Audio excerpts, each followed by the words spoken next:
Mga kaibigan, bigyan natin ng reaction, opinion itong post ni Congressman Leandro Libeste. Medyo nakakabahala po ito tungkol sa bangkay ni ex-secretary Yusek Catalina Cabral. Ito, sinabihan ang mga anak ni Yumaong Yusek Cabral na hindi ilalabas ang bangkay ng kanilang ina hanggat hindi nila ibinibigay ang cellphone nito. Ito ay kahit wala pang kasong naisampa laban sa kanya sa alinmang hukuman. Nasa devices niya ang listahan ng mga proponents ng DPWH insertions. Okay. So, ito na ngayon. Una, pag-usapan na natin yung human rights. May karapatan ba ang gobyerno? Patay na yung tawa. Pwede ba nilang mapilit yung pamilya na kunin ang cellphone? Di ba ang cellphone is a personal thing? Akin to eh.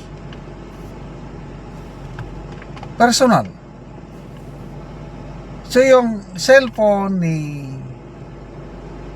late Yusek Cabral, personal niya yun. Ngayon patay na siya. So ang may karapatan doon, pamilya, di ba? So bakit hino-hostage nila ang pamilya o yung bangkay hindi release kung hindi bigay? Hindi pa violation na yun ng human rights? Tanong lang naman. Then nasaan ang human rights ngayon? Tahimik ang Commission on Human Rights. Ang in-emphasize ni Congressman Leandro Libeste na wala pang naisampang kaso laban kay late Yusek Cabral. Ibig sabihin, wala siyang aberya sa batas. Kaya wala pa ibang bagay kung nasampahan na siya ng kaso. Yun, baka pwede. Bakit hanggang ngayon ang bagal kasi? Super bagal tong IC. Mga iba, sige lang resign. DPWH Secretary Manuel Bunuan, resign lang. Ngayon, nasa Amerika na. Dapat babalik siya nung December 17, hanggang ngayon wala pa. Iligtas na. Ano pa? Mga Secretary Amina Pangandaman, resign lang. Executive Secretary Bersamin, resign lang. Yung isang Yusek Bersamin, resign lang. Yung Yusek Jojo Cadiz, yung di umano'y bagman ng Pangulo, resign lang. After that, wala na. Wala na. So, dito mo makikita na ang Marcos Jr. administration kulang sa commitment para imbestigahan, panagutin ang nasasangkot. Yung ICI na yan, parang selective ang iniimbestigahan, tapos ang bagal. Sino lang mga kinasuhan? Yan, Sara Diskaya, Saldico, iba pang mga contractor, 87 daw eh. Pinagmalaki ni Secretary Dizon, 87 yung nirekomenda na kasuhan sa ombudsman. Yan, bagal naman ang ombudsman. So, to me hindi nila pwedeng pilitin. Dapat, ang alam ko, kukuha sila ng court order. Paano kukuha ng court order na wala pa namang kaso? Diba?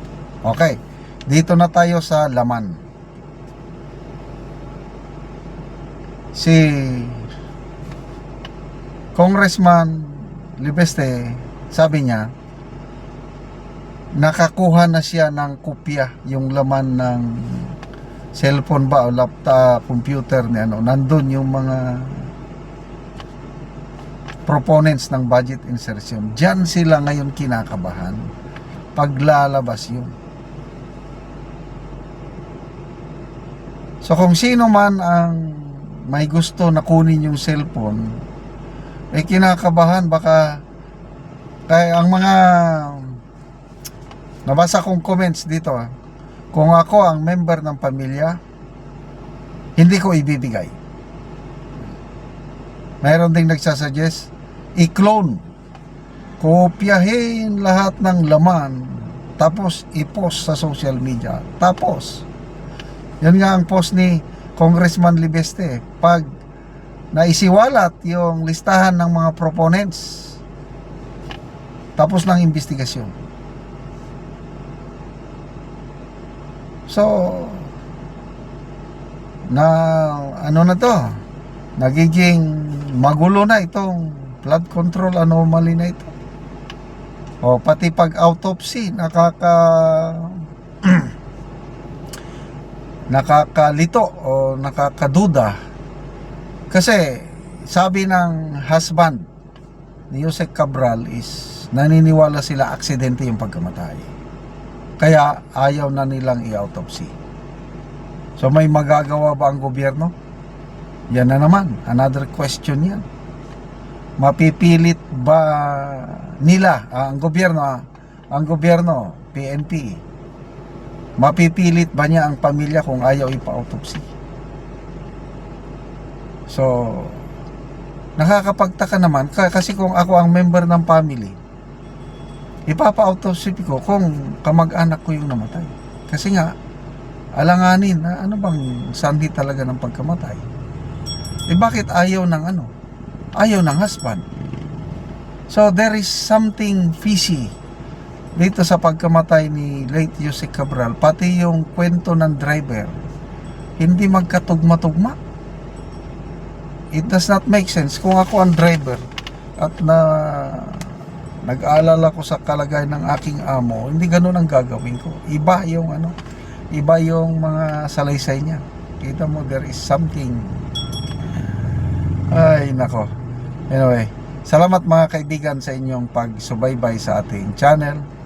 Nakakatulong kayo ng malaki sa tribong Talandig ng Bukidnon dahil ang income natin sa channel na ito pantulong sa tribo. Namimigay tayo ngayon ng mga tulong sa tribo, mimigay ng libreng yero at pako para makapagpatayo sila ng mas maayos na tirahan. Panoorin nyo ang video na ito. Kulang na tagaan og yero. Tagaan daw siya og ginabang. So gibutang lang niya ang yero, wala niya nasandig tungod kay ang iyang balay kuha naman gyud nagtakinding na. Aksyon na gyud siya og tumba. So muni ang ilang gipuy-an sa ang mga anak. So pito sila ani nga nagloon. So muna ni ang itsura sa ilang balay. Nga kawayan lang in taon ang atop. So mga lata na gid kaayo ang atop nila. Makita nato nga kuha na gid kaayo ang ilang gipuy-an nga payag. So mga sako lang ang dingding. Muna ni ang palibot sa ilang balay. Makita gid nato ang balay nga luoy na gid kaayo ang ilang pagpuyo. So muna ni ang pagpuyo ilang angkol. So ang ilang mga atop po, mga gabok na gid kayo ang kawayan na ilang atop. So muna ni ang ilang pagpuyo. Mga kaldero nila, ilang dingding nga mga sako.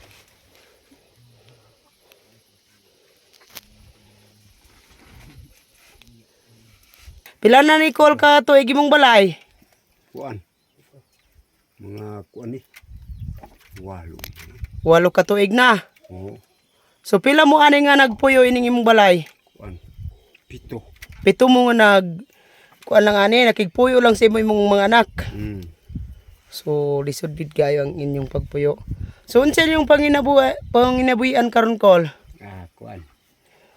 Ding mag-uuma So mga mais lang bingala inyong pagkaon. Mais bingala. Kay naa naman mo diri nga lisod ng area ang inyong pagpuyo kay mga kawayan lang.